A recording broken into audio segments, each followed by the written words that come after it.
Okay, everybody, welcome back to another episode of the Bonus Point. By now, the international break is starting to wind down a little bit, so we do have a decent amount of information, I would say, to help us in terms of FPL.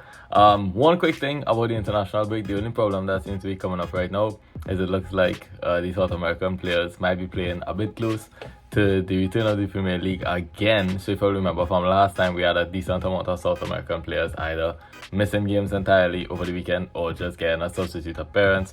Basically, no South American player, I think, was able to get any returns that weekend. At least no South American player that went on international duty. So just pay attention to that. Pay attention to the press on Thursday and Friday to see what they say about certain players like Jimenez, Emi Martinez, and anyone else that went on international duty, Rafinha. So yeah, pay attention to what they say about those guys, and you can make a decision afterwards. Quickly, for anybody who's from RPM that's watching this video right now, get your side ready because game week 12 this weekend we're going to be doing another prize for this game week. So just get your house in order, make maybe a differential captain if you're trying to go for the prize, or maybe not if you're, I don't know, trying to go for like something bigger like the monthly prize or something like that. But just something to pay attention to. And finally, this video is going to be just a little bit different to what we are accustomed to. I'm trying something new. I'm trying to do a two-part series, if that makes sense. I want this video to be all about the wildcard. So what I'm going to do in this video is talk about the players that I think are going to be pretty good for the upcoming set of fixtures, and also for the December period, because we know that December is always hectic with rotation and whatnot. So I want to talk about the players that I think are going to be pretty good to target for that period, and then in the follow-up video to that, which I'll call part 2, I'll gonna put some wildcards together, obviously using the players that I talk about today. So let me just get straight into it now. The plan for today, as I kind of just briefly mentioned, is to talk about the players that I think are going to be good for the upcoming season, for the upcoming period. The difference between this period and all the rest that we've been accustomed to is that it is now going into December. I'm sure if you're accustomed watching the Premier League and whatnot over the years, you know that December is one of the most hectic times for football, for the Premier League players. Basically because there are games every weekend and during the week as well, and that puts a lot of stress on the players' bodies. Physically, it's very demanding. So what we usually see is a lot of rotation and a lot of injuries, and a lot of teams tend to drop form over this period. A lot of teams tend to pick up form over this period. It is a very volatile part of the Premier League, and a very volatile part of the FPL season. So it's definitely a part. The December section is an area that you want to get correct. It's not easy to do, but with a little bit of planning, it can be possible. So first of all, some of the players that I suggest that I target are going to be players that are usually fit. We know them. Players like Salah, always fit, always playing. Mane as well, hardly gets rotated, usually fit, almost always playing. In the past, it could have been like KDB. We know Kane, Son, these guys are always playing, always fit. We could say the same about Bruno Fernandez, and I hope Renaldo could be like this as well. But we know the names, and I'm going to get into them pretty soon. But that's basically one of the main things that we're going to be targeting. Fitness, players who are usually fit, and players that are nailed on, because the last thing that we want is to have players playing on the weekend and resting during the weeks, and it's just upsetting our FPL season. So without further ado, let's just get straight into it. I'm going to section it off by goalkeepers, defenders, midfielders, and attackers, and let's just start talking about the goalkeepers. So I think Aaron Ramsdale is the favorite right now, because Arsenal's defense has been pretty good, and he himself has been making some world-class saves. Even like last weekend, where he finished the game with only one save made, but still made a bonus point. I guess bonus points are just attracted to Ramsdale right now. So yeah, I think Ramsdale is the favorite option. But just to bring some others into perspective, there's always Robert Sanchez, someone that it seems like we have forgotten about a little bit. We know he got that red card over the last weekend, but hopefully he takes like the extra long break, so it'll be, I don't know, I guess 3 weeks for him, and just recharges a little bit and comes back even stronger, So I think Robert Sanchez is fortunate to be in that Brighton defense, because the defense, at least in terms of the statistics end of it, looks pretty solid, and there are some decent games coming up in like for clean sheets. So I think Robert Sanchez could be a good one to target. There's also Gaeta from Crystal Palace. Palace have been looking better and better every game. I mentioned that in the last video. I think Patrick Vieira is doing a pretty good job with the team, and they are just so dominant right now, especially against the smaller teams, that they keep clean sheets as a default. If if that makes sense. It's not so much down to great defender in my opinion. I think it's just down to sheer dominance of the ball. And yeah, Gaeta is the goalkeeper in that team, so I think he'll be a pretty good one to target. And then finally we got Alex Mccarthy. Okay, maybe Southampton right now are overplaying their statistics a little bit. Maybe they might be running into a period where the games are getting a little bit more difficult, but right now McCarthy is the most informed goalkeeper, I'll have to say, and the FPL app would back me up. He's getting a lot of save points, bonus points, a lot of clean sheets as well. So McCarthy is definitely someone to take a look at. Just a side note, all those keepers that I mentioned are either 4.7 or under. I think Ramsdale is the most expensive one at 4.7. The others are 4.6 and 4.5. So yeah, they're not going to be hitting your budget. They're actually going to be helping you out a lot. And you all know I like to target the cheaper goalkeepers. So that's why I spoke about them instead of anyone else, like, you know, the Edward Mendy, the Edison. Not really too interested in spending 6 million on a goalkeeper. But moving swiftly into defenders. First two defenders I could couple together is going to be Reece James, Chilwell, and Rudiger. Definitely looking at targeting that Chelsea defense. Chelsea is perhaps one of the best defenses in the league right now, maybe only rivaling City for that #1 spot in terms of defensive record. They do have a better defensive record than City at the moment in terms of goals conceded and clean sheets kept, but they are looking really good. Some might say they're overplaying their stats a little bit right now. I think that they really just are that good. Reece James and Chilwell are fortunate to be playing under that Tuchel side where they play the 3-4-3 formation, and that means that there's a lot of love for the wing backs, that being Reece James and Chilwell. They get on the end of chances a lot. They are often the point of attack as well, the point of that final ball into the box. So their threats for goals and assists are just through the roof at the moment. I think Reece James gets into the box a lot more than Chilwell does, but that doesn't make Chilwell a bad option at all, because Chilwell does seem to be a little bit more creative at the moment than Reece James is. Either way, I think these are two brilliant players to target. And then we're going to talk about Rudiger a little bit. Rudiger kind of falls in here simply because he's part of the Chelsea defense. He's a centre back, so not as creative as the wing backs, not as much of a goal threat as the wing backs, which is fine, because he seems to be the only left-sided centre back that Tuchel is willing to play. The guy starts every game, plays 90 minutes right through, whether it be in the Champions League or in the Premier League, so he's already accustomed to playing weekend and then during the week. That's exactly the kind of situation that we're going to be walking into the December period. I think Rudiger is already accustomed to that high volume of games, and he has the manager's trust. I think that he should be playing most of those games over the December period, which is going to be very important to find a defender that can do that for us. The second group of players that I could talk about is Cancelo, Walker, and Diaz. Cancelo, don't really need to talk about him too much because we already know a lot about him. We know a lot about his quality. A lot of us have him in our teams, and I speak about him almost like every episode now. So there's not much new that I can really say about Cancelo, but a highly creative option and seems to be starting every single game. Definitely has won the trust of Pep Guardiola and plays on the right side or the left side, which helps him get a tremendous amount of minutes, and that's exactly what we want going into the December period. It's the same could be said about Ruben Diaz. He hardly gets rotated. He's usually fit, never gets injured, is trusted by the manager, and is the best centre back at the club. So definitely should be playing week in, week out over that December period, or at least from now until January. He should be playing week in, week out, and he's playing for a fantastic defense. So definitely one to look at. And then Kyle Walker, who somehow comes in at least 0.5 million cheaper than the rest of these. He's 5.5 right now, which is absurd to me, considering the fact that he's been starting almost every game this season. He seems to be rotation proof, if you ask me, and his quality is still there. We understand what we get from Kyle Walker. It's at least an 8 out of 10 every game for the last how much of a season since he's come to Manchester City. He is a really high quality player, and he's definitely trusted by Pep as well. I think trust is going to be something that's very important to the defenders that we pick, because again, we want those defenders that are going to be playing week in, week out over the December period. I think Kyle Walker is someone that we don't talk about enough.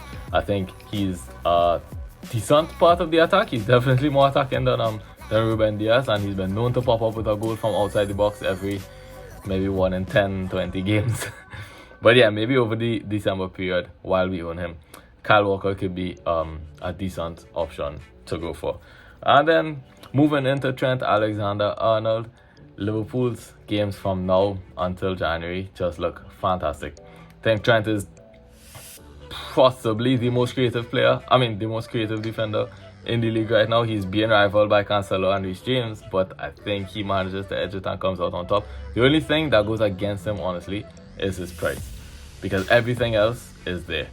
So creative, definitely a goal threat. He's on set pieces, the free kicks, the corners. He assists from corners regularly. He scores from free kicks somewhat regularly from modern day football.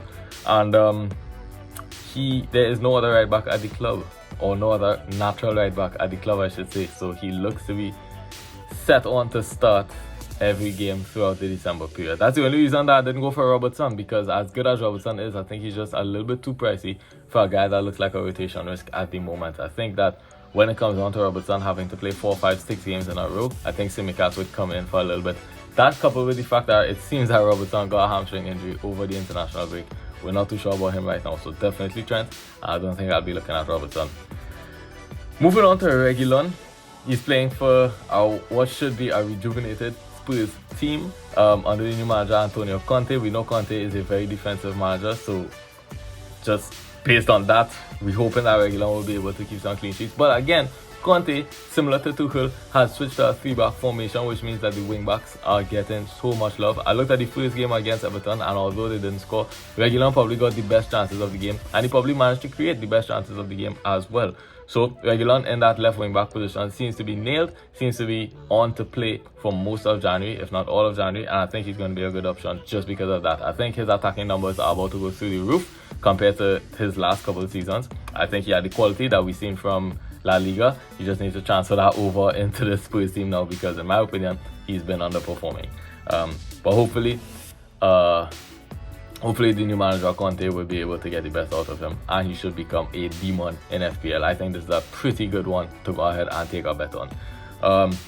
Quick side note there, I won't be looking at Emerson Royal because I looked at him at Barcelona, didn't really like him, thought he was decent at Betis, but not really the best attacking player. And I think that since moving to Spurs, he just hasn't been looking that good. He could be on to lose his position, so I won't be looking at Emerson Royal. Luke Shaw is up next, and Manchester United is a team that we haven't really talked about too much in terms of a positive side or positive vision. United's fixtures are about to turn in game week 12. They play Watford, okay, and then they play Chelsea, and then it's just a sea of green fixtures in terms of FPL. And I think Luke Shaw is once he's fit, he plays week in, week out. We've seen him playing on the weekend, then starting the Champions League, so kind of similar to what I said about Rudiger. The same goes for Luke Shaw. Should be playing right through December, in my opinion. His crosses into the box for Renaldo are dangerous as hell. When Renaldo is on form, I think Luke Shaw stands a lot to benefit. I think he'll be getting a decent amount of assists. The only thing that I'm worried about is United's defense at the moment is not good. But going up against the easier teams in the Premier League, I hope that they'll be able to turn it around. And then we got some cheaper options. We got Tino Livramento, or Valentino Livramento, the boss himself. Came in at 4.0 million and has now raised to 4.5 because he's just that good. Still think he's a pretty good budget option to go ahead and put on the bench. The good thing about him is that sometimes he could be on the bench, sometimes he could start him. I have no problem starting Livramento, as I have in the past, as I have over the past few weeks, and gotten returns every single time. The guy is really, really, really good. Yes, Southampton are overperforming at the moment. Yes, they're going to come back down to reality, but when they do that, you can simply bench him. I think his quality is so good that he happens to be getting returns every game, whether it's a clean sheet or an assist or penalty or goal. So yeah, somehow he seems to find a way, and he's definitely locked down that right back spot. So Tino Livramento, definitely someone to include. And then finally, I want to talk about Tariq Lamptey. For the OGs of the game, you're going to know how good Tariq Lamptey is. He is fantastic. He's a wonderful attacker, highly explosive. The man is literally a live wire. Playing at right wing back, gets into the box a lot, creates a lot of chances. And the good thing is that he came back to full fitness this season. It took a long time getting his way back into the squad, but it looks like he is back into the squad now. He started the last game. I think he played pretty well. Brighton have a good defense, at least on paper, they have a good defense. Their statistics are pretty good. And Tariq Lamptey is so attacking that even if he's not getting clean sheets, I think he should be getting goals and assists. So at 4.4 million, I definitely think that if you don't want to go for Livramento, Tariq Lamptey needs to be the next option. That's it for defenders. I hope it wasn't too long. I hope it wasn't too boring, because we are about to go straight into the midfielders right now. First midfielder, or the first midfield group that I would like to talk about, is the Liverpool group. Liverpool have a fantastic run of fixtures coming up, and Salah, Mane and Jota are about to score a lot of goals, I think. Salah's going to be in everybody's team, so let's not talk about him for too long. We already know the quality, we already know what he's been doing this season, and we know he's probably going to be the captain for the whole of December. See, I almost cussed. I know I can't do that on this show. Mane, I think, has been overlooked a little bit, probably because of his price and because he's being overshadowed by Salah. It's difficult to have him and Salah in the same team at the same time, because of their prices. But I think that Mane has been really good this season as well. So if you want to go all in on Liverpool, you could look at Mane as well. And then there's Diogo Jota, who will be playing this game week, will be playing next game week, as long as he doesn't hurt himself, and should be playing throughout December. Let me tell you why. Firmino is out for at least mid-December with a hamstring injury. I've never seen someone get a hamstring injury, come back on the day that they are expected to recover, and start that game as well. So yes, he's expected to be back middle of December, but he could actually be starting maybe more like late December.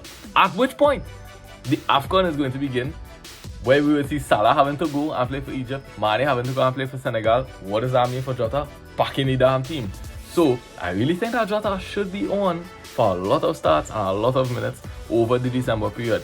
Maybe around January it might start to like cool down a little bit for him, but for now, I think Jota is going to be nailed on. I think it's going to be like, you don't even need to look at the team sheet. We could just expect him to be there for at least the next 4 games. And oh my god, when the guy is starting, it is one of the best value players out there. Like, he's 7.5. He scores so much for Liverpool. Liverpool themselves score so much that Jota just gets chances just because. Like, it's just a prerequisite of being starting in that team in the forward line. You're going to get chances. He's an okay finisher at the early rated finishing that much. He's okay, but he gets so much good chances that he just manages to score regardless. And he gets assists from just passing the ball to Salah, and Salah doing his own thing. So if that didn't convince you, then maybe Jota is not the one for you. But I really think that he's going to be fantastic over the December period. And a really good asset to have. Moving into some of the City players now. City is another team with a sea of green over the December period, and I mean, you all know the quality of Manchester City by now. You all know how much goals they could score. They usually finish the season with the most goals scored out of all the rest of the teams. So definitely going to want to be looking at some of their more attacking players. And some of the guys that I put down here would be Foden. I think Foden is my number 1 pick, given his price, given the fact that he's starting a lot, and his eye for goal, his hunger for goal, as well as determination to score goals week in, week out is definitely there. Maybe he doesn't score week in, week out, which is fine, because no one other than apparently Salah will do that. But we want someone who's determined to score, and we want someone who's starting, and at the moment Foden seems to be both of those players. Then we got Jack Relish, another one who I think should be starting a lot in the December period, simply down to sheer fitness. He's done it before for Aston Villa, played 90 minutes across the December period. I don't see why he wouldn't do it for Pep as well. In terms of his threat though, it's just not there this season. But his price has dropped significantly since people realized that he's playing good, but he's not actually getting the returns. His price has dropped significantly, so maybe this might be a good time to pick him up. And I just hope for the best, to be honest, because that's the best that I could say for Jack Grealish at the moment. We're just not sure what he's going to do, but we could be sure that he's going to get a lot of minutes. Bernardo Silva, another one that I think could be a good shot. He may not play week in, week out, but when he does start, he seems to be playing very well. Sorry about that, I was getting a call. My bad. Yeah, I was filming on my phone in case I didn't realize. Anyway, yeah, Bernardo Silva I think could be a good one. He's been playing really well. He's been getting a decent amount of returns, and he's a big part of the attack in Manchester City. So that's exactly the type of player that we want. And then finally, KDB. I think the only reason that I put KDB in here, honestly, is because of his name. Because I don't think he's been playing like an 11.5 with player this season. Think that the returns are just not there for someone of KDB's level, of KDB's standard. But just because it's him, I had to put his name in. I think he should be starting a lot, and if he decides to explode, you're going to regret not having him. So definitely KDB is one to at least consider. But I'm not saying you have to put him, because I know he's very, very expensive. Then I want to move on quickly to Manchester United players. We talked about their fixture turn before. The midfielders that I think we could look at are Bruno and Rashford. Bruno should be starting every game. There's gonna be a theme, by the way. Maybe I'll have to stop saying it, but there's gonna be a theme of, if you're gonna start every single game and you have some good fixtures coming up, then definitely you are one to watch. So Bruno Fernandez, we're still not sure if he's on the penalties or if it's actually been switched over to Renaldo, because we know that the last pen that Bruno got, he missed it, which is just unfortunate. But I don't really see that as a reason to take him off. Missing one pen is not the end of the world. So yeah, he might actually be on pens, which increases his stock a lot. He's been getting some weird assists for Renaldo, but hey, assist is assist, that's fine. He hasn't really been scoring as much as we're accustomed to in past seasons, but maybe he'll be able to pick it up over the December period. The main thing about Bruno is that he should be starting right through, so we like that. And then Rashford has really hit the ground running since coming back from injury. The only thing with Rashford is they still managing his minutes a lot, so I think this is one to watch rather than one to go ahead and get right now. The good thing about Rashford is I think he's about the most explosive Manchester United option right now. Yes, there's Ronaldo, but then when you start factoring in price, if Rashford is going to be starting as much as Ronaldo, I'd say go for Rashford instead. He's in much better form than anyone else in that team, and he seems to be the only one that really wants to score right now, and seems to be doing it every single game. So yeah, him and Ronaldo, but I'll get to Ronaldo later on, might be the two best options to go for from United. I want to talk about Heung-min Son. Spoke a lot about Spurs already, but I think the partnership that develops between Son and Kane in previous seasons could be seen again and revitalized under Antonio Conte. When we looked at previous Antonio Conte teams, we saw the likes of the partnership between Lukaku and Martinez, and I think Kane and Son could have something very similar. I think Son is already accustomed to being on the end of a Kane pass, so I think that could continue going into the December period. Also, Son, extremely fit, should be playing right through, so that's exactly what we want.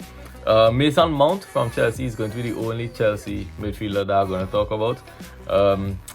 When he's fit, he's been struggling for fitness this season, but when he's fit, he seems to be on the starting sheet right through because he's physically solid. And honestly, I think that's good enough because that Chelsea attack is so good that if I could manage to find a player that from that attack, from that front three that I think are going to be playing for most of the December period, I would definitely want to put them in, and Mason Mount just happens to be that guy. It's also good that he's on free kicks and on corners as well. Some free kicks and most corners. So that's good for him as well. And Chelsea's defenders score a lot. So Mason Mount is obviously a high assist threat now because of that. I want to talk about Wilfred Zaha and Conor Gallagher. I've been talking about this Crystal Palace team for a bit now, but let's talk about Zaha first of all. I think Zaha is not as talismanic as he was in previous seasons, but that's not necessarily a bad thing. I think he's just a fluid part of the attack now, and he seems to be getting on the end of chances rather than creating chances, which, okay, maybe it's not the best in terms of his assist threat, but does put his goal set up there. That coupled with the fact that he has penalties, I think, makes him a good option, and he's going to be starting week in, week out, which is fantastic. Exactly what we want over that December period. At 7.0, maybe a little bit expensive for what he's been given this season, but I really do believe in Zaha. I think that Palace team is improving every single week as well, and they have really easy games over the December period. So I think Zaha could be one to watch. And then similarly for Conor Gallagher, also nailed on. Different style to Zaha, but similar in the sense that they seem to be arriving on the end of chances. Conor Gallagher has a knack for arriving late into the box and getting on the end of a chance, kind of similar to how Thomas Suchek was playing last season, minus the headers. But yeah, I think Gallagher is also a fantastic player. A big fan of Gallagher right now, and I think he'll be a good one for the December period as well, simply because he's in form, confident, and has a good goal threat, and is playing in a good attacking team. So I like it. I want to talk about Rafinha. Not too much to mention here. He has 4 decent games, and then maybe I could switch about to someone else. But he has those 4 games in a row, starting from this weekend. And he scored in the last 3 games. He's been fantastic, and keep saying it every week that he needs Bamford to come back in order to raise his assist rate. But right now he's just been scoring goals. So Rafinha could definitely be one to take as well. I want to talk about Jared Bowen. So Bowen's games are not going to be too easy right now, but then after about 4 or 5 weeks, when we get into like the second week of December, I want to say, his games get really, really easy. And I think he's been one of the best attackers in that team right now. I also think that he is rotation proof. When Antonio needs to rotate, he goes and plays striker. If they ever need to rotate Bernardo, sometimes he goes on the left side. He seems to start all the time. He seems to be extremely fit and hardly gets injured. So I think Jared Bowen could actually be the one to target from this team. And he's in form right now. He's very creative. He hasn't really scored much, but he's very creative right now. So that's really good. And finally, Smith Rowe. Spoke about him a lot in previous episodes, so I'm not going to talk too much about him. But I think he's a better option than Saka right now, given the fact that he's cheaper and more in form. He scored for England over the international break, which was fantastic. And he just seems to have a good eye for goal right now and very confident as well.